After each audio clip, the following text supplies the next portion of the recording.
My name is Madison Parker. I'm 27 years old, and if someone had told me 10 years ago that I'd inherit my grandfather's entire empire worth $5 billion, I would have laughed in their face. Back then, I was the unwanted daughter, kicked out on my 18th birthday with nothing but a backpack and a sneer from my parents. "You'll never survive without us."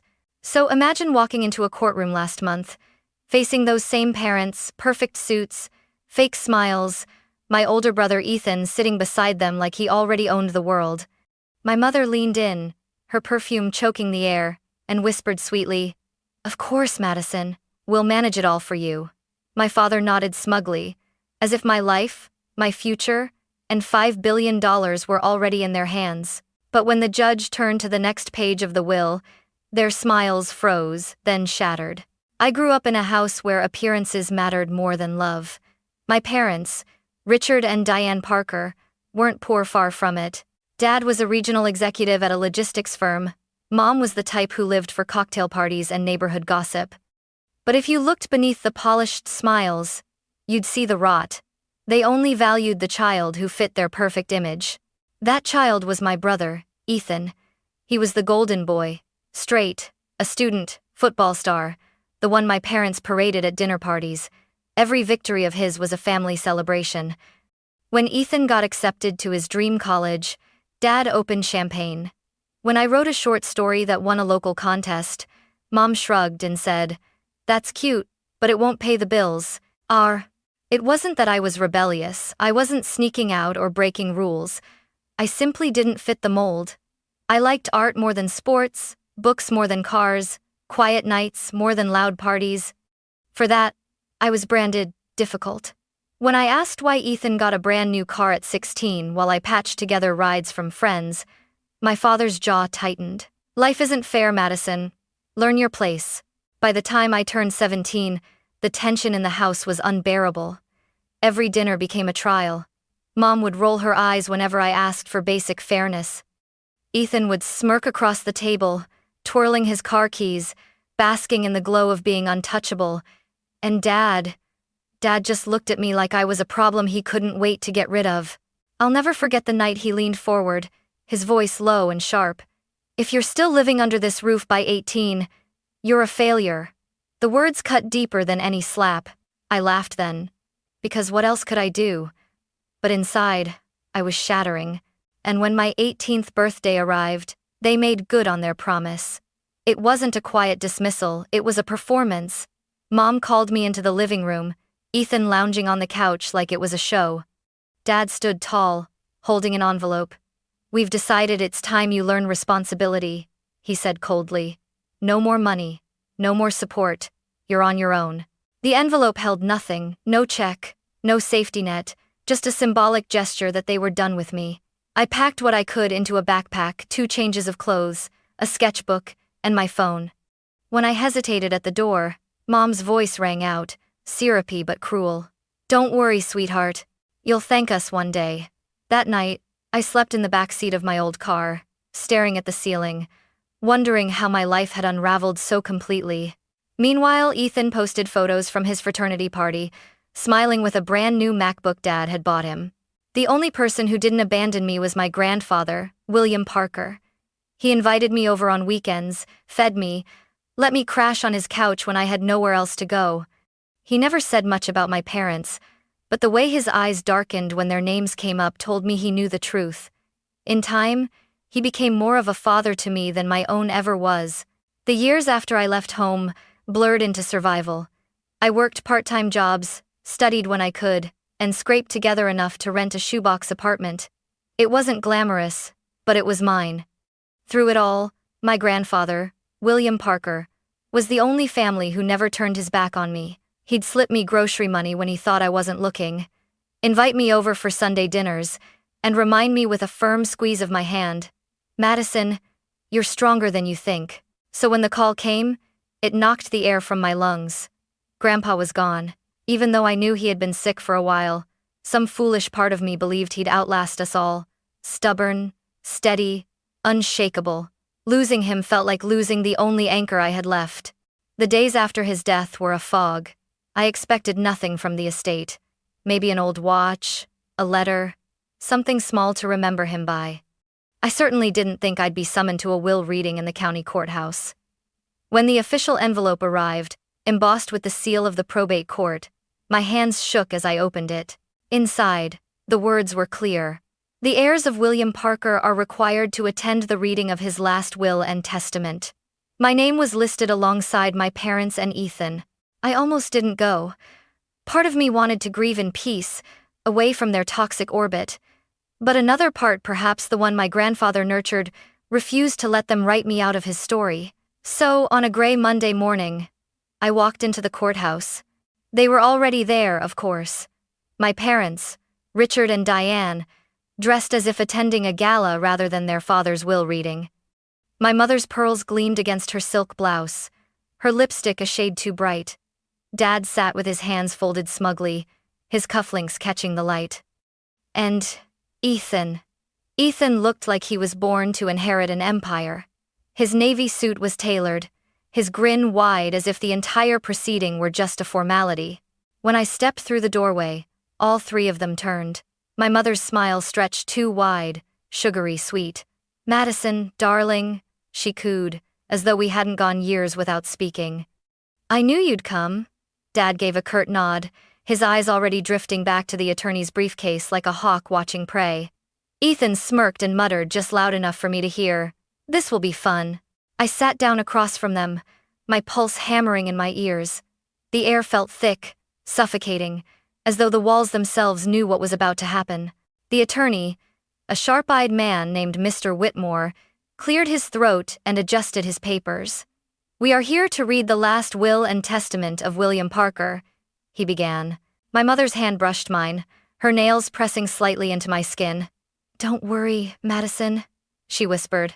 "Of course we'll manage it for you." My father nodded smugly, as if the billions were already in his account.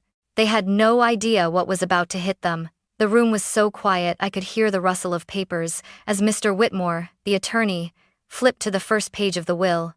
My parents leaned forward. Ethan stretched back like a king awaiting his crown, and I gripped the edge of my chair until my knuckles whitened. "This is the last will and testament of William Parker," Mr. Whitmore began, his voice steady. "Dated and notarized 1 year prior to his passing." My mother exhaled audibly, as though rehearsed. She glanced at Ethan, then at me, with a patronizing smile. Dad rested his hand on his knee, smug and certain. I could almost hear the script they'd written in their heads.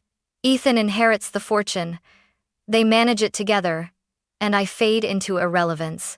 But then Mr. Whitmore's next words split the air like a thunderclap.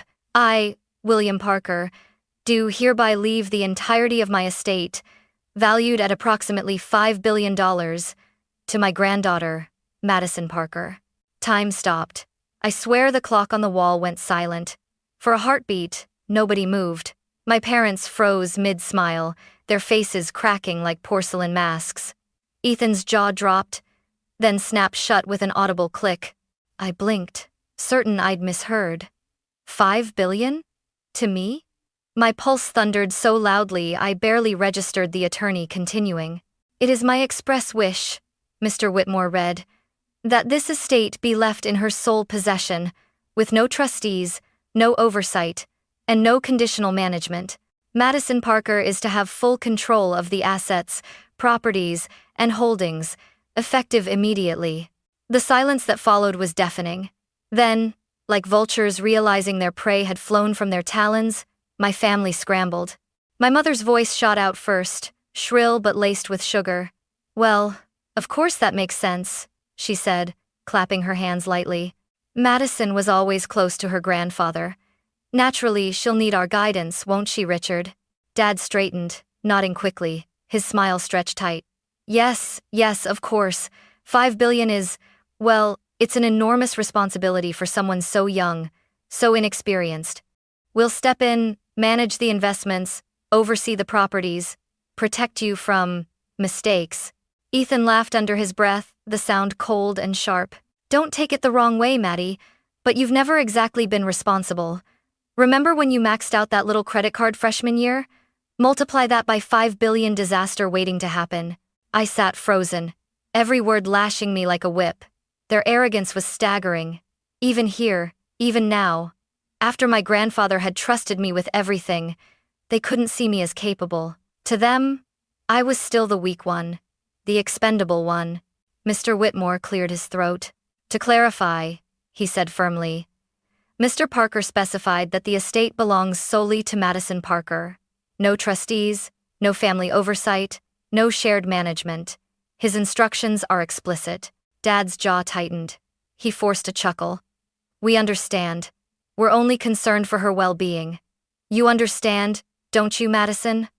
He looked at me then, calling me Madison, like it was some gesture of affection, though his eyes gleamed with fury. Mom leaned closer, her nails digging into my arm. Sweetheart, you know we only want what's best. Let us guide you. Grandpa would want us all to benefit. That word benefit hung heavy in the air. Benefit for them, not me. Inside, something stirred. A heat I hadn't felt in years. I remembered every cold night in my car, every cruel smirk across the dinner table, every time they told me I wasn't enough. And now here they were, trying to sink their claws into the one thing my grandfather had trusted me with. I kept my face neutral, my lips pressed tight, but inside, I was boiling. Ethan leaned forward, smirking again. Think about it, Maddie. You're not even a homeowner. You rent. You've never invested a dime. $5 billion will drown you. Dad's managed money his whole career. It just makes sense. For a moment, I almost laughed. They still didn't understand. Grandpa had seen through all of them. He hadn't chosen me out of pity. He'd chosen me because he knew I could rise above their greed. And as their voices droned on, full of fake sweetness and poisonous barbs, I sat straighter in my chair. I didn't say a word. Not yet.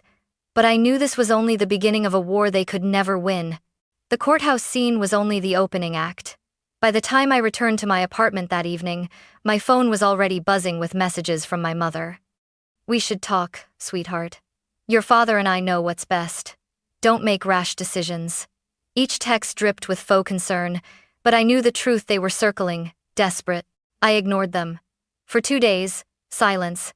Then, late one night, a knock rattled my door. When I opened it, there stood Ethan, leaning against the frame in his tailored jacket, that infuriating smirk plastered across his face. Without waiting for permission, he walked in. Cute place, he said, glancing around my modest living room as though inspecting a motel. But let's be honest, Maddie. This won't do anymore. $5 billion and you're living here? Embarrassing. I crossed my arms. What do you want, Ethan? He sank into my couch, stretching out like he owned it. Simple. I'm here to make sure you don't embarrass yourself. You've been living small for so long you don't even realize what you've got. Dad knows investments. Mom knows people. And me? I've got vision. Style. Together we could turn Grandpa's empire into something bigger. But only if you stop being stubborn. His words stung not because they held truth, but because they echoed every insult I'd ever heard at home. Small, stubborn, incompetent. He had learned their script by heart. I don't need your help, I said firmly. Grandpa left it to me. Not you, not them, me. For the first time, his smirk faltered. He covered it with a chuckle, but I saw the flicker of panic in his eyes. You really think you can handle this alone? Be smart, Maddie. Hand it over before you drown. I showed him the door. But Ethan wasn't the only one. The next day, my mother appeared no knock, just sweeping in like she still owned my life. She perched on a chair, smoothing her skirt, voice syrupy. Darling, you've always been too sensitive. This money, it could ruin you. Let us shoulder the burden. I stared at her, remembering the night she smiled as she kicked me out. Her nails dug lightly into my arm now, just like in the courtroom. Think of it as a family effort, she cooed. Grandpa would want us all to benefit. Benefit. The same poisoned word. When she finally left, I locked the door and sat in the silence, my chest tight. For a moment, doubt whispered, maybe they were right. Maybe I wasn't strong enough. But then I pictured Grandpa's steady eyes, the way he'd told me, you think before you speak. That's not weakness, that's strength. That night, I made a decision. No more playing defense. From now on, I document every word, every threat, every attempt to gaslight me. If they wanted a war, I'd be ready. And deep down, I knew this was only the beginning. I thought the whispers and guilt trips were bad, but nothing prepared me for outright betrayal. It started with a phone call. I was at work when my cell buzzed Mr. Whitmore, the attorney. His voice was clipped, urgent. "Madison, I need to ask, did you authorize anyone to access the estate accounts?" My stomach dropped. "No." "Why?" He sighed. "Someone presented themselves at the bank as your representative. They tried to withdraw funds. Fortunately, the stipulations in your grandfather's will flagged the attempt. The bank refused." "But, Madison," they were insistent. I didn't need to ask who it was. I could picture it perfectly, my father's stern voice, my mother's sugary smile, Ethan's arrogance all spun into a lie to claim what wasn't theirs. That night, I drove past their house. The lights glowed warmly, the porch as pristine as ever. 2 cars sat in the driveway like nothing had changed. But to me, the sight was venom. They weren't just manipulative anymore. They were thieves. And as if that weren't enough, the slander campaign began. Small towns thrive on gossip. And my parents knew it. Suddenly, people at the grocery store looked at me differently. The cashier who once smiled now muttered, "Must be nice, living off an old man's money." At the gas station, I caught whispers. She stole it from her brother. That fortune wasn't meant for her. Even my few friends pulled away.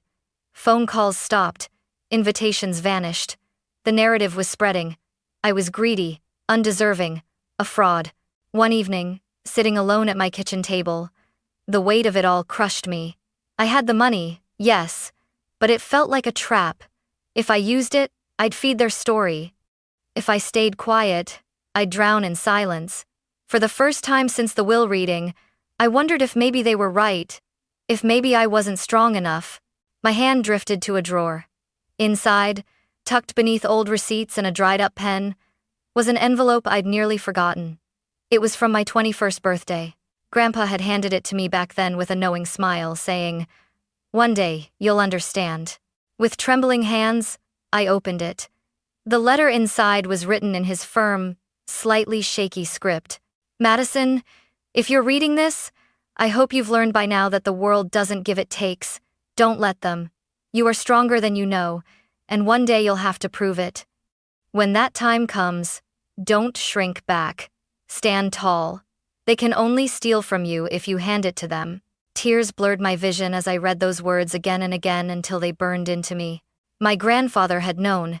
He had seen through them long before I ever did, and he had trusted me, not them, to rise above it. I folded the letter carefully, placed it back in the envelope, and felt something shift inside me. The fear didn't vanish, but it hardened into resolve. They wanted to play dirty? Fine. I'd stop reacting and start preparing. This wasn't survival anymore. It was war. The letter changed everything. For the first time, I felt my grandfather's presence not just as a memory, but as a guide. His words lit a fire in me. Don't shrink back. Stand tall. I began to prepare. Quietly, methodically. The first step was finding someone I could trust with the financial side of things. Not a flashy advisor tied to my father's world, but someone grounded, meticulous. Through a coworker's recommendation, I met Robert Hale, a graying man with calm eyes and a yellow legal pad permanently tucked under his arm. He didn't fawn over the billions or try to dazzle me with jargon. Instead, he asked careful questions. What do you want this money to mean? What are your goals? Your fears? He listened without judgment, as I admitted I was terrified of drowning under the weight of it all. When our first meeting ended, he slid a simple plan across the table. You're more capable than you think, Madison, he said, shaking my hand firmly. You just needed someone to confirm it. That night, I slept better than I had in weeks. With Robert's help, I took small, deliberate steps. I purchased a modest home, not a mansion, just a quiet place where no one could throw me out.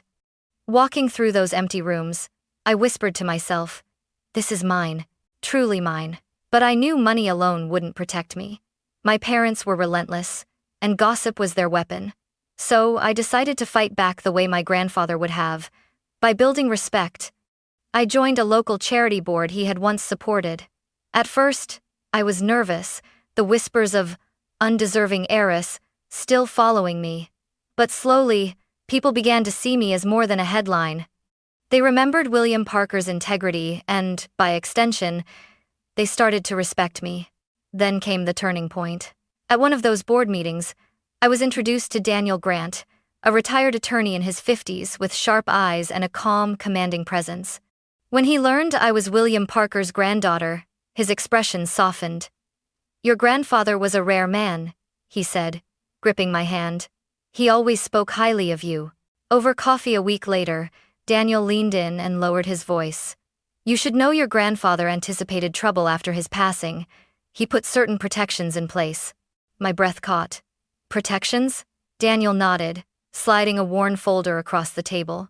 Inside were documents I'd never seen, ironclad clauses, notarized stipulations. If your parents attempt to interfere or present themselves as your representatives, they're automatically disinherited. Not just morally, Madison, legally. He safeguarded you. I stared at the papers, my chest tight. My grandfather hadn't just left me money. He had left me a fortress. For the first time, I realized I wasn't playing defense anymore. I had leverage, proof, ammunition. Daniel sat back, his voice calm but firm. "They think you're weak. They don't realize you're holding the stronger hand. When they overstep, and they will, you'll be ready." I left that meeting with a new sense of clarity. My parents weren't just up against me anymore. They were up against my grandfather's foresight, my allies, and my determination. The war wasn't over, but for the first time, I felt like I could win. I should have known it was coming. For weeks, my parents and Ethan had been circling like sharks, testing boundaries, sniffing for weakness. They'd tried guilt, manipulation, and theft. Nothing had worked, so they escalated to the one place they thought they could win, the courtroom. It was a crisp autumn morning when Daniel called me. His tone was sharper than I'd ever heard. "Madison, they filed a petition with the court this morning. They're claiming you're unfit to manage the estate. They're requesting guardianship of your assets." I nearly dropped the phone. "Guardianship? I'm 27 years old. That's their angle," Daniel said grimly. "They'll argue you're inexperienced, unstable, incapable. But remember, we've prepared for this." The hearing was set for the following week. The days leading up to it stretched like wire. Every time I stepped outside, I felt the weight of whispers. Neighbors looked at me with a mix of pity and suspicion. My parents had been busy poisoning the well. By the time I entered the courthouse, my hands were trembling. I wore a simple navy suit, nothing flashy. I wanted to look competent, steady. Across the aisle, my parents and Ethan sat together, flanking one another like soldiers. My mother's smile was syrupy, my father's jaw tight with smug anticipation, Ethan practically glowing with arrogance. When the judge called us to order, their attorney stood and launched into a performance. His words dripped with condescension. "Your Honor, my clients are deeply concerned for their daughter. While they grieve the loss of William Parker, they cannot ignore the risk of handing a $5 billion estate to someone as inexperienced and impulsive as Madison. She has no history of financial management, no assets of her own prior to this inheritance, and a record of poor decision-making. It is only logical that her parents, successful, established adults, step in to safeguard the estate." Ethan nodded solemnly at every line, as though rehearsed. My mother dabbed at her eyes with a handkerchief, feigning emotion. My father looked directly at the judge, projecting gravitas. It was theater, and they thought the audience would buy it. Then Daniel rose. He didn't rush. His voice was calm, deliberate. "Your Honor, this case is not about competence, it's about greed." He laid out the evidence one by one, each piece like a hammer blow. The forged attempt at the bank, text messages from Ethan, dripping with condescension, mocking my ability to handle the money. Letters from my parents proposing that I share the inheritance by funneling assets into their accounts. The stipulations in my grandfather's will, ironclad, notarized, explicit that no one but me was to manage the estate. The courtroom grew quieter with each revelation. My parents shifted in their seats, their confidence cracking. Ethan's smugness faltered as Daniel projected one of his texts onto the screen. You'll drown in 5 billion, Maddie. Better let Dad take it. Then Daniel delivered the final blow. He lifted a worn leather notebook, edges frayed with use. This was entrusted to me by William Parker himself. Inside are his handwritten notes, his concerns, his foresight. He anticipated this exact situation. Allow me to read a passage. He flipped to the final page, his voice steady as he recited, "If they attempt to take what is not theirs, it will be proof enough of why I chose Madison. She has endured their cruelty, risen above their neglect, and proven stronger than they ever imagined. My estate is hers alone, not to be shared with those who cast her out." The words echoed through the chamber like a verdict before the verdict. I watched my mother pale, her hand frozen mid-clutch of her pearls. My father's fists clenched against the table. Ethan's eyes darted to the floor, his jaw tight. The judge leaned forward, her expression unreadable. Then, in a voice crisp and final, she said, "The petition is denied. The estate remains solely in Madison Parker's control. Furthermore, this court cautions the petitioners against any further attempts to undermine the explicit wishes of the deceased. This matter is closed." It was over in less than an hour, but it felt like a lifetime. As the gavel struck, my parents' facade shattered completely. My mother turned to me, voice trembling with false warmth. "Sweetheart, you don't understand how much pressure this island. We only wanted to protect you." I stood, calm in a way I hadn't been in years. "No. You wanted to protect yourselves. Grandpa knew it, and now everyone else does too." Her hand hovered in the air, then dropped. My father muttered under his breath but couldn't meet my eyes. Ethan stormed ahead, his heels clicking like gunfire against the marble floor. I walked out of that courthouse with my head high, the weight of years lifting from my shoulders. For the first time, I wasn't the outcast, the failure, the scapegoat. I was the heir my grandfather had chosen and the one thing my parents could never control again. But as I stepped into the sunlight, one truth burned in my chest. This wasn't the end. The legal battle was won. Yes. But the fallout, the reputations destroyed, the relationships severed was just beginning. And I was ready for it.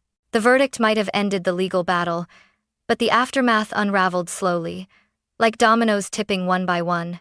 My parents had strutted into that courtroom believing they could bend the world to their will, the same way they bent me when I was young. The judge's ruling had done more than deny their petition. It had ripped away the masks they had worn for decades. It started small. My mother's circle at the country club suddenly grew cold. Where once she was the queen of gossip and brunches, now conversations hushed when she entered the room. I heard whispers from acquaintances. "We had no idea how cruelly they treated Madison. It's disgraceful." She tried to brush it off with brittle smiles, but even she couldn't hide the humiliation. My father fared no better. News of the court case spread through his company like wildfire. Clients who once trusted his expertise in finance began to distance themselves. Meetings were canceled. Eventually, I learned he'd been encouraged to take early retirement. For a man whose entire identity was wrapped in professional authority, the forced exit was a crushing blow. And Ethan. Oh, Ethan's fall was the sharpest. His entire social status had been built on being the golden child, the favored son, the heir apparent. But after the court exposed the attempted fraud and those smug texts, people saw him for what he truly was, entitled, arrogant, and hollow. His girlfriend dumped him. Invitations to parties dried up. Soon enough, word reached me that he'd moved back in with our parents. 3 broken egos under one roof, feeding off each other's bitterness. Meanwhile, my world expanded in ways I'd never dared to imagine. I threw myself into work and into causes my grandfather had cared about. The charity board grew into something larger, and I began to play a leadership role. For the first time, people sought out my voice, not to dismiss it, but to listen. Respect not grudging, not conditional, real respect. I invested carefully, following Robert's steady plan. My home became more than shelter. It became proof that no one could ever throw me out again. Every key I turned in the lock reminded me of how far I had come. But the most powerful moment came quietly. One evening, I drove past my parents' house, the same house I had been exiled from on my 18th birthday. The porch light was on, but the lawn was unkempt. the shutters faded, the paint peeling. It looked tired, worn, almost like the people inside. I parked across the street, memories washing over me. The night they staged my exile, the years of mockery, the endless comparisons to Ethan. For so long, that house had been a monument to my failure. But now, I felt nothing but clarity. They hadn't destroyed me. They had forged me. I rolled down the window, the cool night air brushing against my face, and whispered words I'd never dared speak before. Grandpa was right. I decide what I'm worth. With that, I put the car in gear and drove away, leaving behind the house, the ghosts, and the power they once held over me. The real revenge wasn't in humiliating them publicly. It wasn't in the billions sitting in my accounts. It was in this freedom, the knowledge that I no longer needed their approval, their love, or their validation. They had cut me out of their lives when I was 18. Now, I had finally cut them out of mine.